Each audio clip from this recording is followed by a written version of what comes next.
Hello everyone, मैं lecturer Arpita Dixit आप सभी को अपने यूट्यूब चैनल में स्वागत और अभिनंदन करती है। दोस्तों, हमारा वीडियो कुछ समय बाद आया, लेट है, इसके लिए सॉरी एवरीवन। आज हम फटाफट बिना समय गवाए हम अपने सारे विवाह के जो ये जो परिवार के प्रकार हैं विवाह के आधार पे, या जो राइटर है उनके अपने अलग अलग मत दिए कि परिवार इतने इतने प्रकार के होते हैं, तो उस सारे को हम आज कवर करेंगे। आज हम परिवार का जो भी है कितने प्रकार के होते हैं, टाइप ऑफ फैमिली को हम लोग कंप्लीट करने वाले हैं। तो टॉपिक स्टार्ट होने से पहले मैं चाहूंगी कि आप हमारे चैनल को सब्सक्राइब, लाइक तथा बेल आइकन दबाना ना भूलें और अपना पॉजिटिव कमेंट दें ताकि हम आपके लिए रोज अच्छा वीडियो ला सके। ओके, तो चलिए गाइज हम देखते हैं अपना आज का टॉपिक। तो आज का हमारा टॉपिक है परिवार के प्रकार। हमने 2 टॉपिक को कंप्लीट किया था। अब हमको क्या करना है, तो हमको अब 3 से लेकर 9 तक के कंप्लीट करने। ओके, तो चलिए देखते हैं परिवार के आधार पर परिवार के प्रकार। तो परिवार के आधार पर परिवार के प्रकार कितने हो? 2 होते हैं। वो कौन कौन से हैं? तो एक विवाही परिवार और बहुविवाही परिवार। जैसे नाम से ही प्रतीत होता है कि एक विवाही प्रकार।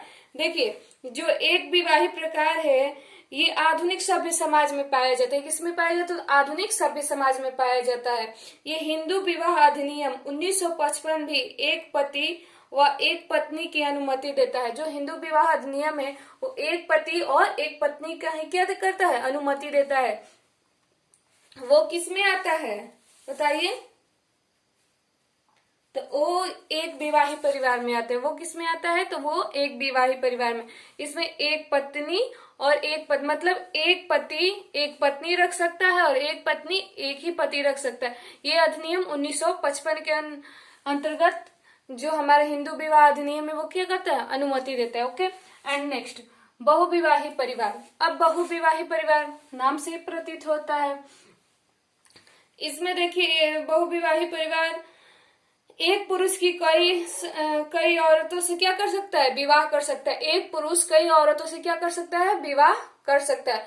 और एक औरत कई पुरुषों से क्या कर सकती है? यौन संबंध स्थापित कर सकती है। तो वही क्या है? बहुविवाही परिवार। इसके भी 2 रूप है। इसके क्या है? 2 रूप है। पहला देख लीजिए बहुविवाही परिवार। पहला इसका क्या है? तो बहुविवाही परिवार।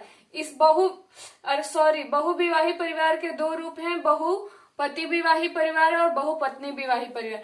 ये जो बहुपति विवाही परिवार है इसके भी क्या है? 2 भाग है। कौन कौन से? भातृक बहुपति विवाह और अभातृक बहुपति विवाह। इसमें क्या होता है? तो जो एक जो स्त्री होती है उसके कई सारे पति होते, वो सारे क्या होते? आपस में भाई होते। वो सारे जो उसके पति होते क्या होते हैं? आपस में भाई होते हैं। ये जो परिवार पाया जाता है, अब ये क्वेश्चन उठेगा कि ये कहाँ पाया जाता है? ये जो परिवार है वो कहाँ पाया जाता है? तो देख लीजिए गाइस कहाँ पाया जाता है। तो नीलगिरी के टोडा व जनौरसार एक जगह है, जनौरसार की खास जनजाति है उसमें पाया जाता है। एक मालाबार तट की नायर जनजाति उसमें भी पाया जाता है। कौन सा परिवार?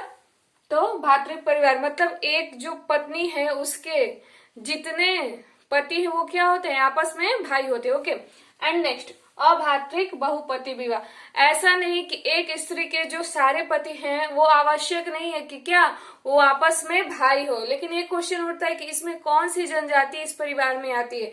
तो इस परिवार में गाइस जनजाति कौन कौन सी आ सकती है? सोचिए। तो हमारा टोडा और नायर एक जनजाति है जो इसमें भी आते हैं। टोडा ये लोग क्या होते हैं? अभातृक बहुपति विवाह में आते हैं। इसमें ये आवश्यक नहीं है कि जो एक स्त्री के मतलब बहुत सारे पति वो आपस में भाई हो, बट इसमें आवश्यक है। ओके, इसको याद रखिएगा।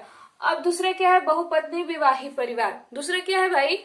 तो बहुपत्नी विवाही परिवार। इसमें क्या होता है कि एक पुरुष की क्या होती है? अनेक पत्नियां होती हैं। आपने कहानी बहुत सुने होंगे। एक राजा थे, उनकी 4 पत्नियां थी। चाहे अकबर की बहुत सारी पत्नियां थी, चाहे हमारे श्री कृष्ण की क्या है? बहुत सारी पत्नियां हैं। वो किसमें आ जाएंगे? बहुपत्नी विवाही परिवार में। ओके, अब देखिए ये जनजाति ये भी क्वेश्चन उठेगा कि ये बहुपत्नी विवाही परिवार है वो कौन कौन सी जनजाति करते हैं, या ये परिवार कौन कौन सी जनजाति में आते हैं? तो ध्यान से सुनिएगा उनको। तो नागा, गोंड और बैगा जो जनजाति है वो इस प्रकार के परिवार जो बहुपत्नी विवाह परिवार, ये सारे जनजातीय क्या होते हैं, ऐसे परिवार के क्या होते हैं, सदस्य होते हैं। एंड नेक्स्ट हमारा चौथा क्या कहता है, लिंटन ने संबंध के आधार पर परिवार के दो भेद बताए हैं। लिंटन क्या करते हैं, तो संबंध के आधार पर दो परिवार के भेद बताते हैं। वो कौन कौन से हैं भाई, तो विवाही संबंधी परिवार और रक्त संबंधी परिवार।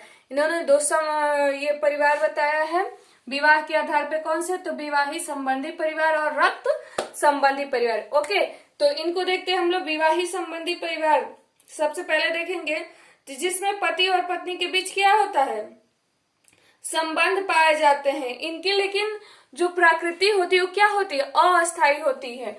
वो किसमें, तो विवाही संबंधी परिवार में। अब रक्त संबंधी परिवार, ये देखिए किसमें पाया जाता है, तो इस प्रकार देखिए, इस प्रकार की परिवार रक्त संबंधी होती हैं। ये धन और क्या, जो धन तथा विवाह की अपेक्षा ये क्या होती हैं, वो रक्त की शुद्धता पे क्या करती हैं, तो ज्यादा बल देती है। वो जो रक्त की शुद्धता होती है उस पे क्या करते हैं, तो ज्यादा बल देते हैं। वो कौन सा परिवार है भाई, तो रक्त संबंधी परिवार। ऐसे परिवार जो होते हैं वो किस परिवार में अधिकतर देखने को मिलते हैं, तो भारत में जो संयुक्त परिवार हमारा होता है ना, उसमें ये परिवार देखने को मिलता है, रक्त संबंधी परिवार। ओके, एंड नेक्स्ट, सॉरी आज जल्दी जल्दी मैं पढ़ा रही हूँ क्योंकि आज हमको ये टाइप ऑफ फैमिली कवर करना है 9 तक। ओके, अब देखिए WL वार्नर ने परिवार को दो भागों में विभाजित किया है। कौन कौन से, तो जन्म मूलक परिवार और प्रजनन मूलक परिवार। देखिए जन्म मूलक जो परिवार है हमारा फर्स्ट, किसके अनुसार, तो WA वारन, जो WL हैं, जो हमारे समाजशास्त्र, उनके अनुसार दो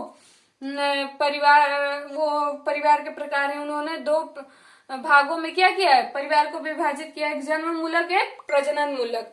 ओके, एक जन्म मूलक है और दूसरा क्या है, तो दूसरा आपका प्रजनन मूलक है। दूसरा क्या है, तो प्रजनन मूलक है। ओके, पहला क्या है, तो जन्म मूलक और दूसरा प्रजनन मूलक। देखिए जन्म मूलक में क्या हो रहा है कि ये जो परिवार होता है वो क्या होता है, जो इसके जो सदस्य या व्यक्ति होते हैं वो क्या होते हैं, तो ये जिसमें व्यक्ति पैदा होता है, यह वह परिवार है क्या, जन्म मूलक, इसका मतलब जिसमें व्यक्ति पैदा होता है। ये बच्चों के लिए उसके माता पिता का परिवार क्या होता है, जन्म मूलक परिवार होता है। प्रजनन मूलक परिवार हम लोग देखेंगे, उसमें क्या होता है भाई, तो जिस परिवार को युवक और युवतियां विवाह करके स्थापित करते हैं, क्या करते हैं, विवाह करके स्थापित करते हैं, उसे क्या कहते हैं, प्रजनन मूलक परिवार। और हमारा नेक्स्ट 6 है जो, वो क्या कर रहा है, जिमरमैन, एक जिमरमैन समाजशास्त्री, उन्होंने अपना मत दिया है। तो देखिए उन्होंने 3 प्रकार के परिवार बताए, वो कौन कौन से हैं, तो न्यायशीलता परिवार और अति लघु परिवार एंड नेक्स्ट घरेलू परिवार। ये 3 प्रकार के उन्होंने परिवार को बताया है। देखिए अब न्यायशीलता परिवार क्या होता है, जब किसी परिवार के अंतर्गत व्यक्तिगत स्वार्थ की तुलना में समस्त परिवार का स्वार्थ सर्वोपरि हो। मतलब वो जो फर्स्ट वाला है न्यायशीलता का परिवार, इसमें क्या होता है, संयुक्त परिवार की तरह इसमें जो पर्सन रहता है वो अपनी जो स्वार्थ है तो उससे ऊपर किसका रखता है, परिवार का स्वार्थ, वो किस में आता है, तो न्यायशीलता के परिवार में आ जाता है। ये हमेशा संयुक्त परिवार में देखने को मिलता है। अब देखिए अति लघुत्री पर, जब परिवार में सदस्यों का अपना स्वार्थ क्या होता है, सबसे ऊपर हो जाता है, उसी को क्या कहते हैं, अति लघुत्री परिवार। इसमें जो परिवार का स्वार्थ होता है उसमें वो नीचे होता है, लेकिन इसमें जो व्यक्ति का अपना खुद का स्वार्थ होता है वो क्या होता है, सर्वोपरि होता है। ओके, एंड नेक्स्ट क्या है, घरेलू परिवार। नेक्स्ट क्या है, घरेलू परिवार। ये जो दोनों है, ये जो दोनों ऊपर है आपको देखने को मिले हैं, परिवार के बीच की स्थिति पाई जाती है। यह उपरोक्त दोनों परिवार के बीच की क्या होती है, स्थिति पाई जाती है, कौन सी, तो तीसरी घरेलू परिवार। इसमें क्या होता है, यह व्यक्ति के स्वार्थ एवं परिवार के स्वार्थ में एक समझौते की स्थिति करता है। इसमें क्या होता है, एक परिवार की स्थिति और एक व्यक्ति की स्थिति में क्या करता है, समझौता की स्थिति करता है, उसको क्या कहते हैं, घरेलू परिवार। ये दोनों जो स्वार्थ है उसको ये क्या करता है, बैलेंस करके चलता है। ओके, एंड हमारा नेक्स्ट 7 क्या कह रहा है, वार्गेस और लाक जो हमारे हैं उन्होंने द फैमिली 1945 में क्या किया है, तो दो प्रकार के जो परिवार हैं उसकी चर्चा की है। वो कौन कौन से हैं, तो संस्थागत परिवार और सहचार परिवार। कौन कौन से, संस्थागत परिवार और सहचार परिवार। तो पहले हम देखेंगे संस्थागत परिवार। तो देखिए संस्थागत परिवार में ये कैसा परिवार है, ऐसा परिवार जिसमें सदस्यों का व्यवहार लोकाचार तथा जनरीतियों तथा नियंत्रण, जनरीतियों द्वारा क्या होता है, नियंत्रित किया जाता है, तो उसे क्या कहते हैं, बताइए, संस्थागत परिवार। अच्छा, अब हमारा नेक्स्ट क्या है, सहचर्य परिवार। सहचर्य परिवार में क्या होता है भाई, देखिए दाम्पत्य स्नेह एवं एकांता, इसमें क्या होता है, जो विवाही जोड़ा होता है उसी को तो दाम्पत्य कहते हैं। तो वो क्या करता है, दाम्पत्य एकात्मकता पर आधारित परिवार को सहचर्य परिवार कहते। क्या एकात्म, जो ये दाम्पत्य होते हैं वो एकात्मकता पर क्या कहते हैं, आधारित जो परिवार बनाते हैं उसी को क्या कहते हैं, सहचर्य परिवार। अब हमारा नेक्स्ट क्या है, प्रोफेसर लिपले जो है वो परिवार के 4 स्वरूप बताएं। वो लिपले क्या बताए हैं, परिवार के 4 स्वरूप बताएं। वो कौन कौन से हैं, तो स्तंभ परिवार, पितृसत्तात्मक परिवार, अस्थाई परिवार, अस्थाई परिवार, अस्थाई नहीं अस्थाई परिवार और विशिष्टकृत परिवार। ये क्या किए हैं, तो 4 प्रकार के परिवार बताए हैं। तो कौन कौन से वो परिवार हैं हम लोग जानेंगे। तो फर्स्ट क्या है बताइए, स्तंभ परिवार। देखिए स्तंभ परिवार में क्या होता है, इस परिवार में एक नाभिक परिवार के साथ एक नाभिक परिवार के साथ क्या होता है, एकाधिक अन्य संबंध भी होते हैं। क्या होते हैं, अन्य संबंध भी होते हैं। किसके साथ भाई, तो इसके साथ। ओके, अब पितृसत्तात्मक परिवार तो अब जानते हैं, अस्थायी परिवार और विशिष्ट परिवार। अब हम जानेंगे कौन सा परिवार, बताइए अब हम कौन सा परिवार जानने वाले हैं, फटाफट बताइए अब हम कौन सा परिवार जानने वाले हैं। तो अब हम 9वां जो हमारा है नेक्स्ट और लास्ट उसको जानेंगे, यंग विलमोट। जो यंग और विलमोट है उनके अनुसार हम परिवार को जानेंगे। तो इन्होंने भी क्या किया, परिवार के 2 प्रकार का क्या किया, वर्णन किया। वो कौन कौन से परिवार हैं, तो समितिक या प्रतिशय परिवार, समितिक या प्रतिशय परिवार के बारे में उन्होंने बताया है।